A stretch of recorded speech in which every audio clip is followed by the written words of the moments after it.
Baik, Assalamualaikum warahmatullahi wabarakatuh.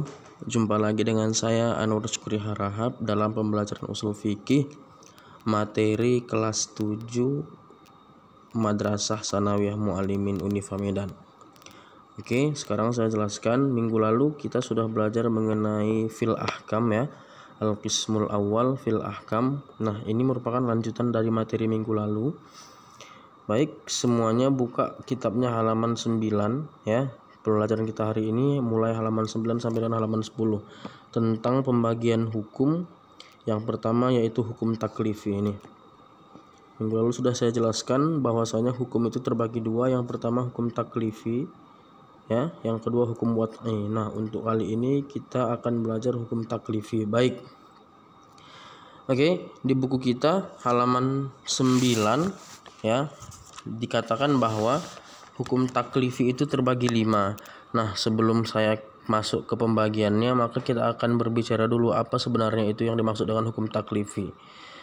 Ya, baik, maka hukum taklifi adalah hukum yang menuntut kepada mukallaf atau orang yang sudah baligh dan diberi beban ya, untuk memilih antara melaksanakan suatu perbuatan atau meninggalkannya.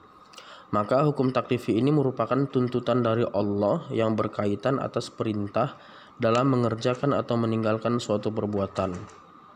Ya, maka hukum ini berisi pembebanan yang menyatakan tentang suatu perbuatan yang dilakukan oleh manusia yang sudah diberi pahala ataupun dosa. Jelas ya? Saya ulangi sekali lagi, hukum ini merupakan tuntutan dari Allah yang berkaitan atas perintah dalam mengerjakan atau meninggalkan suatu perbuatan yang berisi pembebanan yang menyatakan tentang perbuatan tersebut boleh dilakukan atau ditinggalkan oleh manusia. Ya, jelas. Kemudian kita masuk ke pembagian hukum taklifi. Yang pertama adalah ijab. Al-ijabu, buka bukunya halaman 9. Yang pertama al-ijabu. Ya, 1 hukum taklifi. Oke. Al-ijabu. Nah, di kitab kita disebutkan bahwasanya al-ijabu huwa ma yutlabu bihil fi'lu talaban hatman ya. Maka ijab ini adalah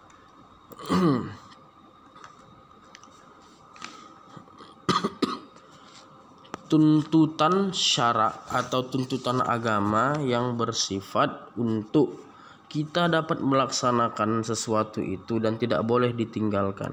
Al-ijabu ya. Maka al-ijabu ini adalah tuntutan yang wajib untuk dilaksanakan.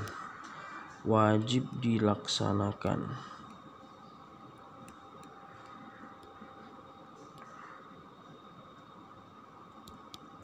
Oke. Wajib dilaksanakan. Contohnya apa, Ustadz? Contohnya perhatikan di kitab kita. Yang pertama contohnya adalah wa'budullaha ya. Di situ ada kata wa'budullaha, artinya sembahlah Allah. Maka bagi seluruh umat Islam wajib hukumnya menyembah Allah. Ya. Kemudian contohnya yang lain, wa aqimus sholata wa atuz zakah. Maka dirikan kalianlah salat dan tunaikanlah zakat. Maka wajiblah bagi seluruh umat Islam untuk menunaikan salat, untuk mendirikan salat dan menunaikan zakat. Oke, ini untuk wajib, namanya al-ijabu. Yang kedua selanjutnya adalah an-nadbu. An-nadbu. Ya. Wa huwa ma yutlabu bihil fi'lu talaban ghairu hatmin. Ya. Yaitu permintaan ya atau tuntutan untuk melakukan suatu perbuatan ya yang tidak wajib atau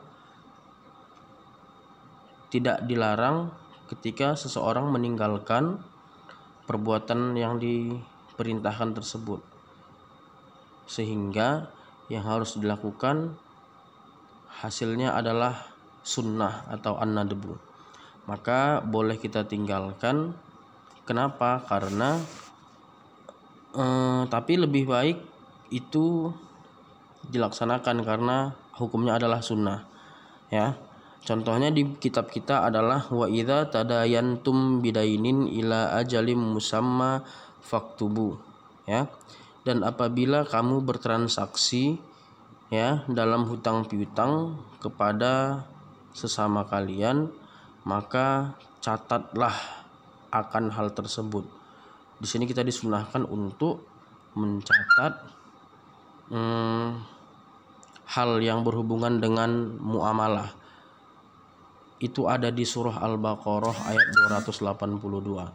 Hai orang-orang yang beriman, apabila kamu bermuamalah tidak secara tunai untuk waktu yang ditentukan, hendaklah kamu menuliskannya. Oke. Untuk yang selanjutnya adalah at-tahrimu yang ketiga. At-tahrimu, ya. Ini buka kitabnya halaman 10. Wa huwa ma yutlabu bihi tarku tolaban hatman, yaitu hal yang dituntut untuk meninggalkannya itu secara tegas, ya. Contohnya fala taqul lahuma uffin, maka janganlah kamu katakan kepada kedua orang tuamu. Kenapa Ustadz? Karena itu sudah menjadi hukumnya dosa, ya. Artinya setiap dosa adalah haram, ya. Oke, maka tahrim adalah suatu tuntutan supaya dapat mengerjakan suatu perbuatan atas tuntutan dari Allah. Jadi misal nih, tuntutan dari Allah adalah tidak mengatakan kepada orang tua. Artinya larangan Allah itu untuk berbuat baik kepada kedua orang tua. Yang selanjutnya adalah al-karohah yang keempat. Al-karohah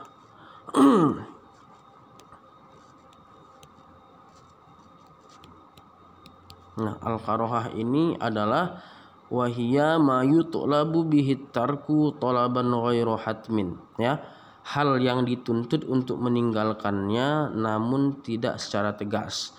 Contohnya pada kitab kita adalah nahu qaulun Nabi sallallahu alaihi wasallam. Perkataan Nabi Muhammad sallallahu alaihi wasallam, idza dakhala ahadukumul masjid, apabila salah seorang kamu masuk ke dalam masjid, fala yajlis, maka janganlah ia duduk, hatta yusolli rakaataini, sampai dia itu sholat 2 rakaat. Nah, jadi ketika kita masuk masjid, ya, namun kita itu diperintahkan untuk tidak langsung duduk di masjid tersebut. Kenapa Ustadz? Karena sunnah hukumnya untuk kita melaksanakan sholat sunnah tahiyatul masjid. Maka ketika kita langsung duduk di masjid, itu hukumnya adalah al-karohah atau makruh, ya. Sehingga kebalikan dari makruh ini adalah sunnah. Kita dimakruhkan untuk langsung duduk di masjid apabila kita masuk ke masjid, namun kita disunnahkan untuk melaksanakan sholat sunnah 2 rakaat. Namanya sholat sunnahnya adalah sholat sunnah tahiyatul masjid. Oke. Kemudian yang terakhir adalah al-ibahatu. Al-ibahatu adalah hal-hal yang boleh kita pilih. Al-ibahah,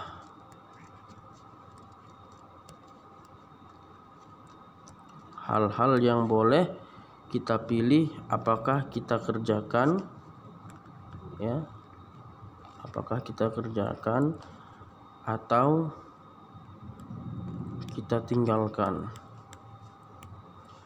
Contohnya apa Ustadz? Di kitab kita dikatakan contohnya adalah makan dan minum, ya. Kulu washrabu hatta yatabayyana lakumul khaytul abyadu minal khaytil aswadi minal fajri. makan dan minumlah kamu sekalian sampai jelas bagi kamu, ya, al khaitil abyad minal khaitil aswadi minal fajar, ya, benang-benang putih dari benang-benang hitam dari fajar.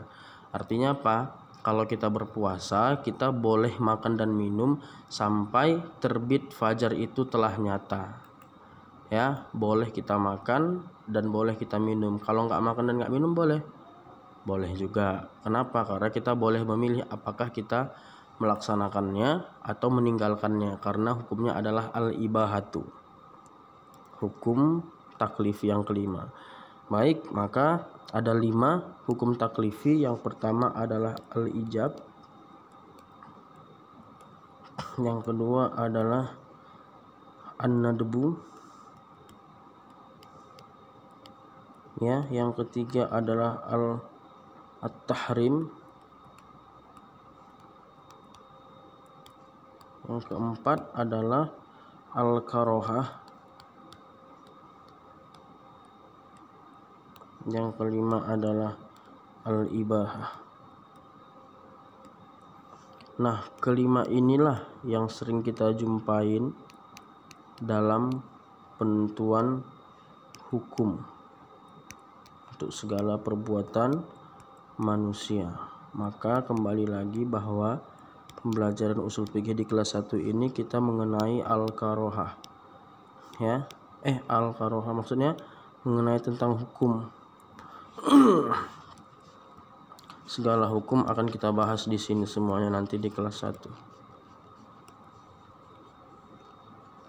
Baik, mungkin sini saja ada 5 hukum taklifi, ya, al-ijabu, an-nadbu, at-tahrimu, al-karohatu, dan al-ibahatu. Baik, untuk pelajaran selanjutnya akan kita bahas mengenai hukum wat'i, al-hukmu al-wat'i.